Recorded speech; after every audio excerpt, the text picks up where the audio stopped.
But from 2016, it became elevated with the presidency of Donald Trump.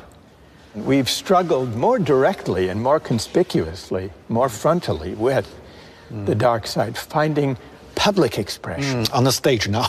On the stage, public expression, rather than kept at the margins and at the periphery. And finding a voice in the media, and in social media especially. And now in a presidential campaign that will be a rematch of the one from last time. We've seen as a backlash against elites, especially against well-educated elites, professional elites. Donald Trump has been very effective at tapping into the grievances of people who feel they've been left behind and looked down upon. Humiliation. The politics of humiliation. And it's this sense of humiliation, I think, that opened the way for the politics of grievance that Donald Trump has been able to exploit. In the United States today, and in many parts of the world, is a politics of anger, resentment, and grievance without mutual recognition, without recognizing the value of the contributions that people make from different walks of life. We will not really begin to address the resentments that now afflict our politics and have accentuated some of the darkest strands in social life.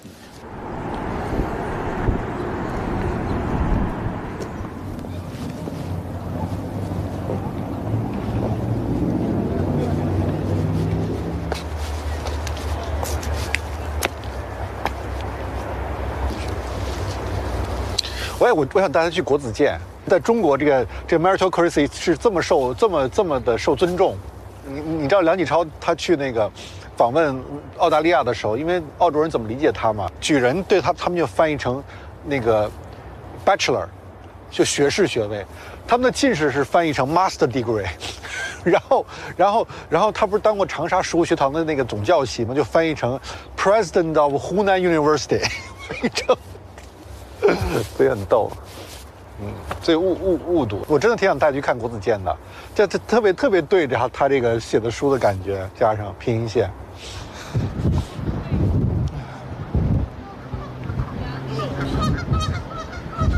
I'd like to invite you to offer your views about an incident, a story that I read about, where a 17-year-old boy sold his kidney. You all know the story. He bought an iPad and an iPhone. But how many think it's okay? It's a free market and there's nothing wrong with it? Because I study economics, and I think every adult is an economic man, that he has to be responsible for his behaviors. He clearly know the consequence of losing one kidney. We should give him the chance to take that risk. To choose for himself. A lot of people agree with that. All right, that's very good. So I would like to hear from those who object. Yes. And stand up. Well, I think it's wrong because give your kidney to others. Maybe you feel it's okay, but in fact, for the respect of a person, it is not respect of life. Okay, that's very interesting.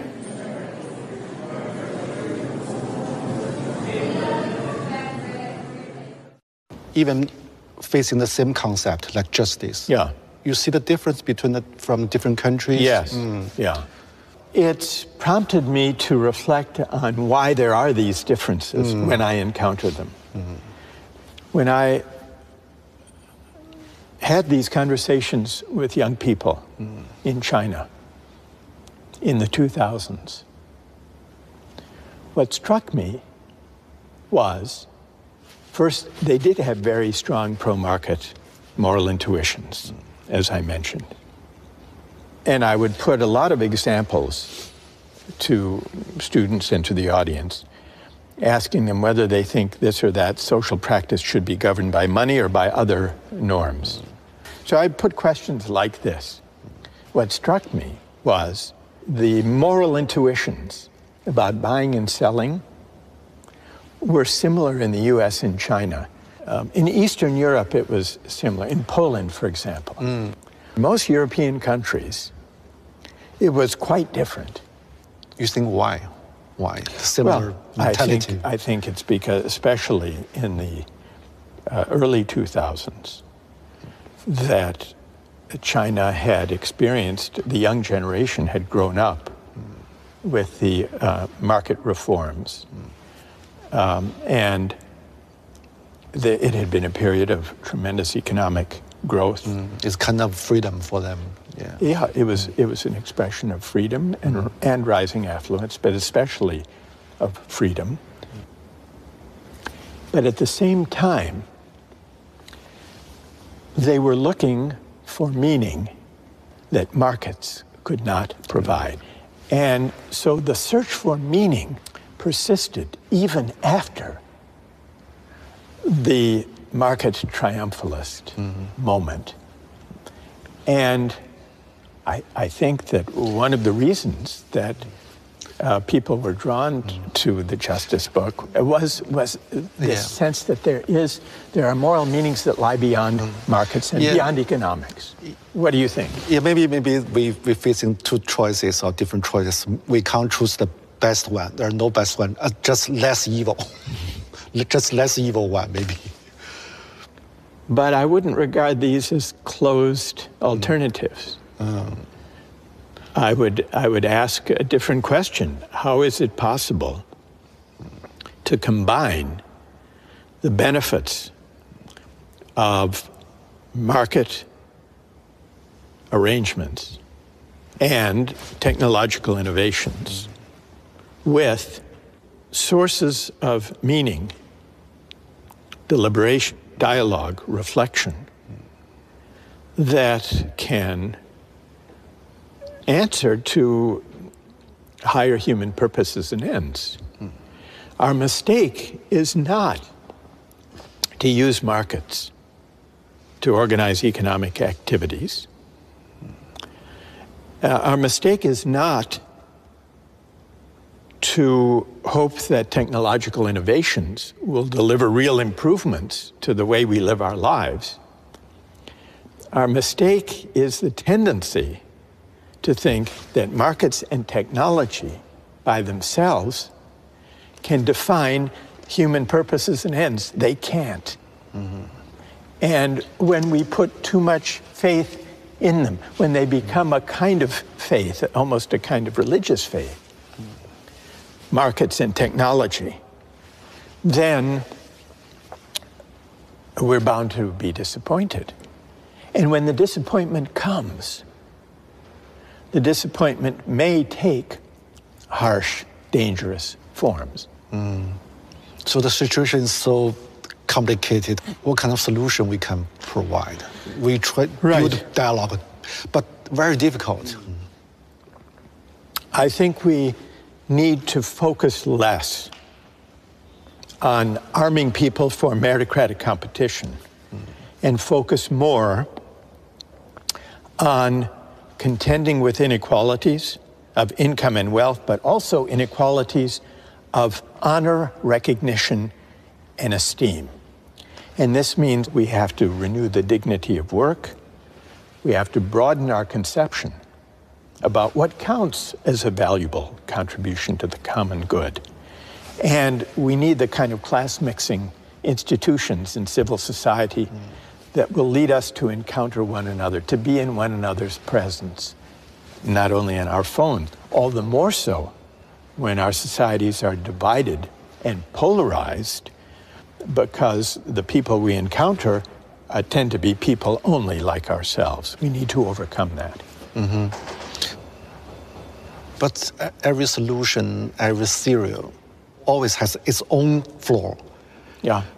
So how about your solution, your attack the meritocracy, but Right. maybe your book still has kind of flaw. Maybe you must overcome what kind of flaw it is. Right. Yeah. Well, what flaws have you identified? Let's start with that. I don't know. Maybe too idealistic. Too idealistic. Yeah. You think so? I don't know. That what I've just suggested is really too much to hope for. Mm-hmm. I don't think that reducing inequality and renewing the dignity of work and creating a greater equality of condition and recognition will happen anytime soon. They're not easy projects to undertake. So I want to be realistic about that. But do you think should philosophy be more responsible for the historical consequence or not? The idea and the reality. Russell, Hegel. Yeah. They talk about inequality, talk about the virtue, but the consequence may be this one. Yes. Yeah, extreme opposite. Yes. How to see the paradox?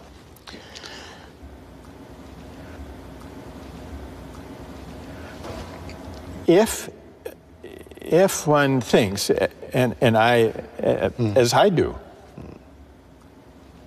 that philosophy is always situated in the world, that philosophy should attend to the world, then philosophy cannot be indifferent, and the philosopher cannot be indifferent to the way in which various people or parties or movements implement philosophical ideas. So there's always an interplay between political practice and the philosophical ideas that inform it. And often they can go off the rails. They can go in very dark directions that the philosopher may never have wanted or anticipated. That's always a danger. That's one of the persisting dangers of philosophy. The part of Hegel that has led political practice astray in wrong direction, that teaches that history has a single ultimate destination, and that it takes a certain shape, that has contributed to some of the dangerous movements in history who may have been inspired by the idea that history points in a certain direction, and that it's our responsibility either to let history unfold or to help history unfold to reach that final destination once and for all. I think the phrase or the idea, once and for all, is a deeply dangerous idea. And I think it's at odds with the philosophical spirit of questioning, contesting, offering competing interpretations. In your mind, in our time, which idea is the most dangerous idea in today's world? I would say that the forces today that are most dangerous are the versions of religious fundamentalism or of hyper-nationalism or of ideological purity that all draw in one way or another on the idea that moral truths and human truths are singular, that there's only one way of interpreting our past, there's only one historical end or destination, there's only one true way of interpreting religious and spiritual traditions. Because what this misses, well, it leads to dangerous politics, but it also misses the deep pluralism of the human experience. So how about the Silicon Valley philosophy? It's techno-driven ideology. It's I would say it's a version of this, because the most extreme versions of Silicon Valley techno-utopianism, some have a more specific term of transhumanism, or singularity, because they too think that history is on their side. They too think that as technology develops and as generative AI develops, we will be transcending the messy, contentious, pluralist human projects and arriving at a kind of singularity where perhaps our minds will meld with machines. And the very idea that going to the moon or to Mars is kind of a natural outgrowth of this way of thinking, where they can start anew. It's the ambition really to start from scratch with a clean slate, to begin anew, unfettered, uncomplicated by disagreement, contestation, challenge, dialogue, controversy, where they can start anew and build a society from scratch that is not, as they might see it, weighted down by the controversies that arise whenever human beings gather in society.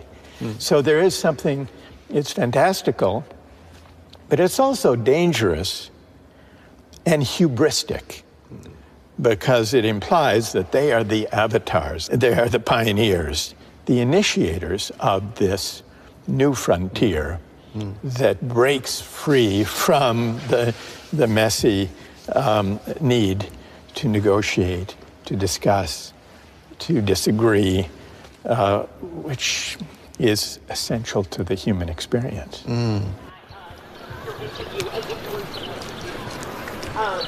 And the questions, like your questions from Q&A, what did you 我啊，8月来的，哦，都快结束了是吧？对，6月结束1年。我们进来吧。而且你是哪天到的？前天我刚到。哦，所以还有时差吧？有用户现在。如果从他第一本书一直到现在，这40多年过去了嘛，你觉得他身上一以贯之的这个逻辑，或者他的一个对世界理解的方式、视角是什么呢？他有一些东西是没有变，他认为，公共精神，对于个人和对于一个国家或者民族或者世界的政治都是特别重要的。所谓公共性就是大家要商量，不能有些事情那么独断的来做。就是通情达理，就 reasonable。你不能有一个说我们发现了一个法则，这个法则，无论是你是用政治上的那种规约教条也好，或者市场上教条也好，你都要得想想，在各种不同的情景下它会怎么样。它是不是在有些地方可以转变，可以变通。它是应该不断的被检讨的。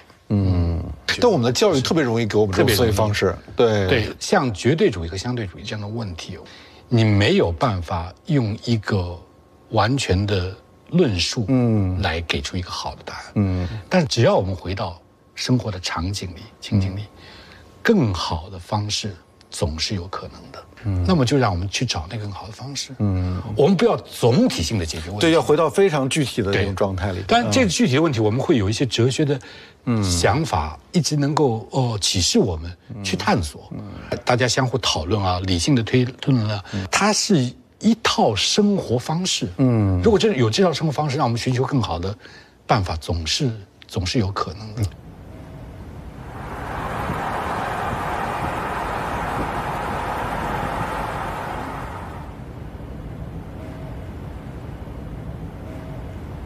So could you imagine, maybe in the coming years, everyone has set here to emigrate into the metaverse. Yeah. What should philosophy do, thinker do in that new era? Take the goggles off. Yeah. That's what philosophy should do, take the goggles off.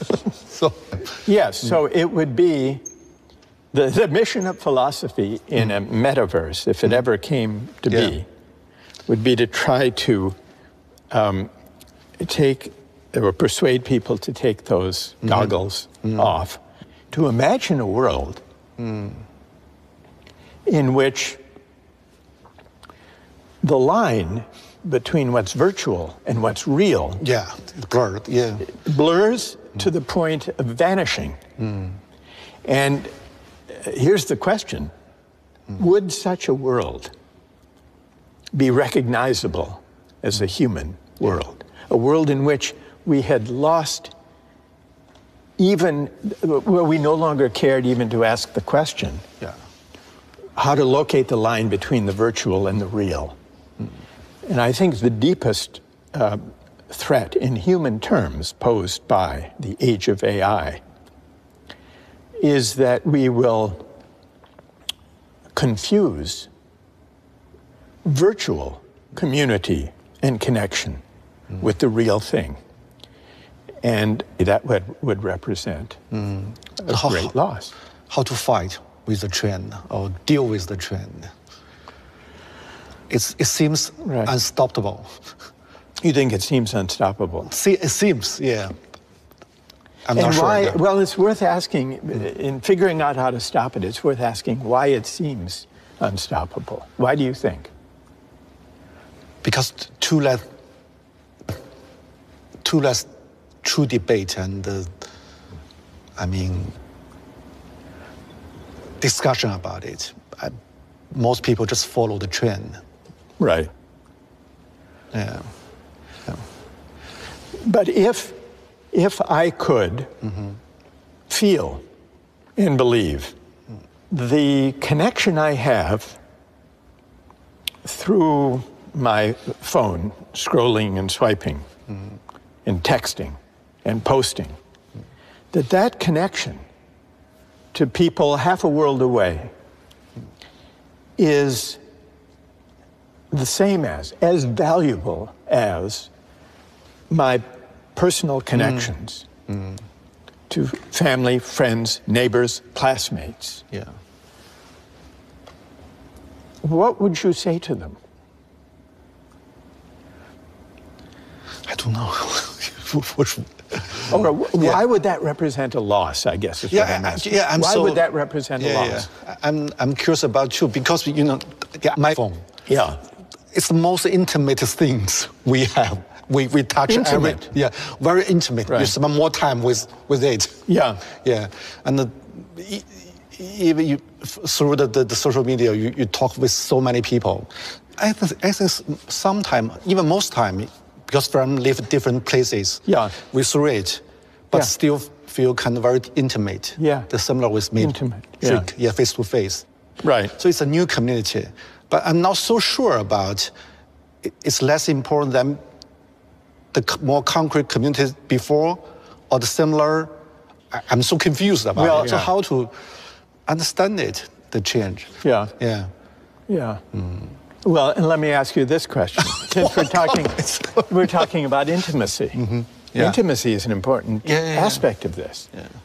There are now AI-equipped devices, little robots, that you can buy. Let's say you have an aged parent or grandparent who's living alone, maybe in a nursing home, and who's lonely.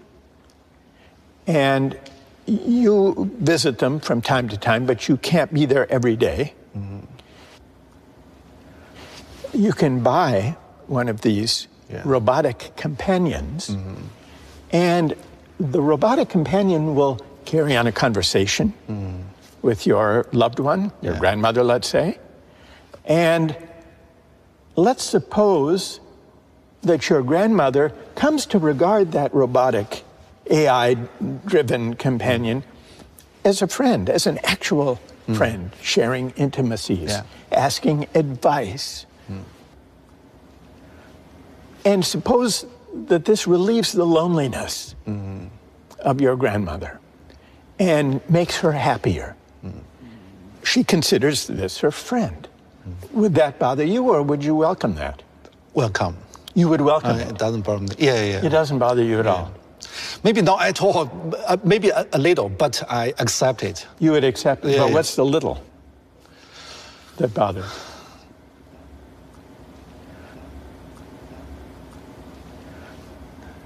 Maybe just because it's a new thing and needs some time and space to understand it, accept it.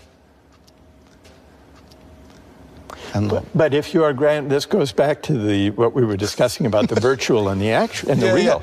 Now, your grandmother no longer recognizes, we're assuming, the difference between a robotic friend and an actual friend. That doesn't bother you. Do you think there's a loss?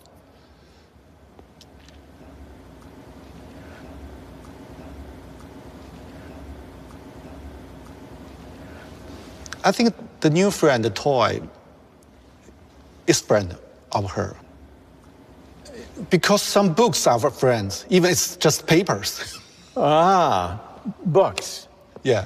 So if the grandmother or if you or I were absorbed in a book. Yeah, even we see some old books, it's like friends, yeah. It's spent many, maybe childhood years with you. And, well, I agree that a book can be a friend and a source of, I would say, genuine companionship. But does it matter that when I'm reading a book and absorbed in a book, I'm engaged in a kind of exchange with, a kind of dialogue with the human author of that book? Whereas when your grandmother is spending her day conversing with the robot, she isn't. We talk about Socrates, Plato, even it's 2,000 years ago. Yeah. Still can be your friend. Yes. So why not the toy? Why not the toy? Yeah, why not?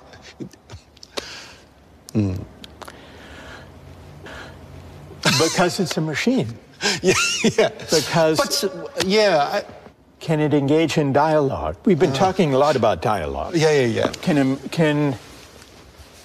Or put it this way, take a simple example, when we've... Maybe the toy speak like Socrates. So many information about Socrates. Right. Thoughts. Right. In the toy. Like a chatbot. Yeah, A Socratic chatbot. Yeah. We can imagine Socrates from the books, from his dialogue. Yeah. From the books. Yes. Maybe she can imagine something similar from the toy. Yes. The toy is like different books. Because the books is much more sophisticated than we think. Even a book is more different layers. Maybe we just can touch it, maybe several layers, but more layers we still can't touch. Maybe. If the toy becomes a sophisticated chatbot that is programmed on Socrates or Dostoevsky. Yeah. Well, let me ask you this.